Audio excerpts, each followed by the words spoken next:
আসসালামু আলাইকুম। আমি মোহাম্মদ আমিন ইসলাম। এখন আপনাদের সাথে ভিডিওতে যে বিষয় নিয়ে আলোচনা করব সেই বিষয়টি হলো গরুর নিউমোনিয়া হলে কিভাবে আপনারা বাঁচাবেন। এই বিষয় নিয়ে এই ভিডিওতে আলোচনা করা হবে। আমার এই ভিডিওটি ভালো লাগলে প্লিজ লাইক, শেয়ার, কমেন্ট এবং সাবস্ক্রাইব করবেন। আপনাদের কোনো বিষয়ে যদি প্রশ্ন থাকে তাহলে আমাকে কমেন্ট করবেন, আমি পরবর্তী ভিডিওতে সেই বিষয়ে উত্তর দিয়ে দেব।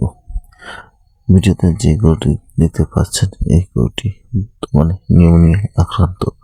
আর নিউমোনিয়া আক্রান্ত হলে কিভাবে বুঝবেন এই বিষয়টা আপনার আগে জানতে হবে। নিউমোনিয়া যদি আক্রান্ত হয়ে থাকে তাহলে 104 থেকে 106 ডিগ্রি ফারেনহাইট তাপমাত্রা বেড়ে যায়। গরুর নাক দিয়ে পানি জ্বরে বা পুষ আকারে বের হয়। গরুর শ্বাসকষ্ট শুরু হয়ে যায় এবং গরু হাসি এবং কাশি দিতে পারে। গরু খাওয়া দাওয়া বন্ধ করে দেয়। গরুর গায়ের পশম খাড়া হয়ে যায় এবং গরুর শ্বাসকষ্ট শুরু হয়ে যায়। যত সময় হবে অত বেশি বেড়ে যাবে। এই ধরনের সমস্যা বা লক্ষণ দেখা দিলে বুঝতে হবে গরুটির নিউমোনিয়া হয়েছে। আপনি যদি নিউমোনিয়ার সঠিক ট্রিটমেন্ট না করতে পারেন বা ট্রিটমেন্ট করতে যদি দেরি করে থাকেন তাহলে আপনার গরুটির অবস্থা আস্তে আস্তে খারাপ হয়ে যাবে এবং খামার থেকে হারিয়ে যেতে পারে। তাই আপনি আপনার গরুর নিউমোনিয়া রোগ হলে দ্রুত ট্রিটমেন্টের ব্যবস্থা করতে হবে। মনে রাখবেন, দুর্বল গরু বেশি অসুস্থ হয়ে যায় এবং নিউমোনিয়া হলে শ্বাসকষ্ট দেখা দিলে গরু বাঁচাতে খুবই কষ্ট হয়ে যায়। তাই নিউমোনিয়া হলে গরুর আপনারা কখনোই বসে থাকবেন না, দ্রুত ট্রিটমেন্ট করবেন। ট্রিটমেন্ট করার আগে সবসময় মনে রাখবেন, আমরা যে ট্রিটমেন্টের ডোজ বলে থাকি আর আপনার খামারের গরু যে রোগ হয়েছে সবসময় এক হয় না। রোগের তীব্রতা কম বেশি থাকতে পারে এবং অনেক সময় বডি ওয়েটও এক হয় না। তাই আপনারা সবসময় গরুকে অ্যান্টিবায়োটিক দেওয়ার আগে ভেটেরিনারি চিকিৎসকের পরামর্শ অনুযায়ী ট্রিটমেন্ট করবেন, তাহলে কখনোই রেজিস্টার হবে না এবং রোগ দ্রুত সুস্থ হয়ে যাবে। আপনারা যেসব কাজ করলে নিউমোনিয়া হওয়ার সম্ভাবনা রয়েছে সেই কাজগুলো যদি আপনি না করেন তাহলে আপনার গরু নিউমোনিয়া হওয়ার সম্ভাবনা খুবই কম থাকে। আপনারা সবসময় গরু যখন শীত শেষে গরম পড়ে বা রাত্রে অনেক শীত পড়ে, এই সময় আপনারা গরম কারণে দিনে পর্দাগুলো উঠিয়ে ফেলেন। এই উঠানোর কারণে রাত্রে অতিরিক্ত ঠান্ডা হওয়ার কারণে নিউমোনিয়া হতে পারে বা জ্বর হতে পারে।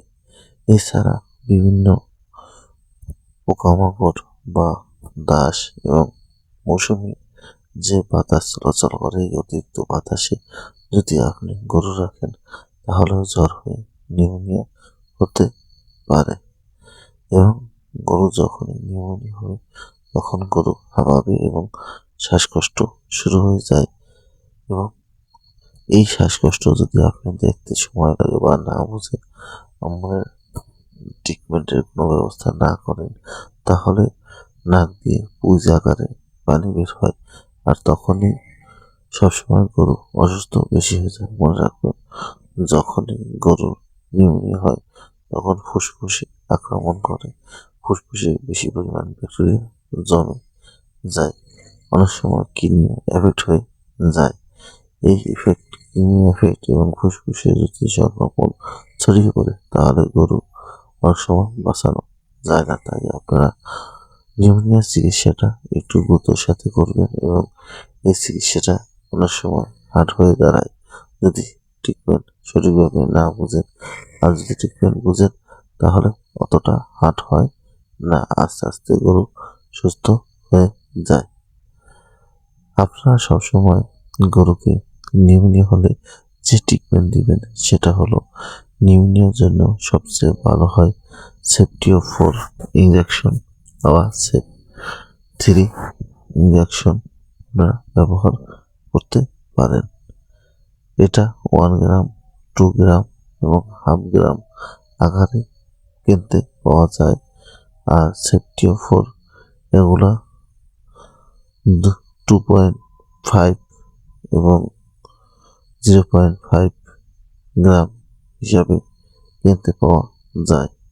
সর্বোচ্চ 1 গ্রাম পর্যন্ত কিনতে পাওয়া যায়।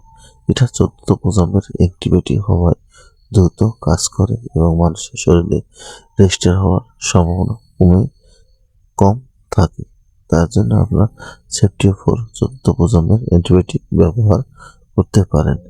এরপর অ্যান্টিহিস্টামিন দিবেন এবং ব্যথা ও জ্বরনাশক দিবেন। সবসময় মনে রাখবেন, নিউমোনিয়া হলে শ্বাসকষ্ট হয়ে যায়, আর শ্বাসকষ্ট এবং জ্বর থাকলে গরুর রুমের কার্যকারিতা কমে যায়, গরু জাবর কাটে না। আর যখনই গরু জাবর কাটবে না তখনই গরু পেট ফাঁপ দিতে পারে। তার জন্য আপনারা গরুকে পেট ফাঁপার একটা ঔষধ খাওয়াতে হবে। এভাবে যদি আপনার গরুটিকে ট্রিটমেন্ট করেন তাহলে সুস্থ হয়ে যাবে। আপনাদের ভিডিওতে যে গরুটা দেখেছেন এই গরুটা এই রকমের চিকিৎসায় ভালো হয়ে গেছে 1 থেকে 2 দিনের মধ্যে। আমার ভিডিওটা ভালো লাগলে প্লিজ লাইক, শেয়ার, কমেন্ট এবং সাবস্ক্রাইব করবেন।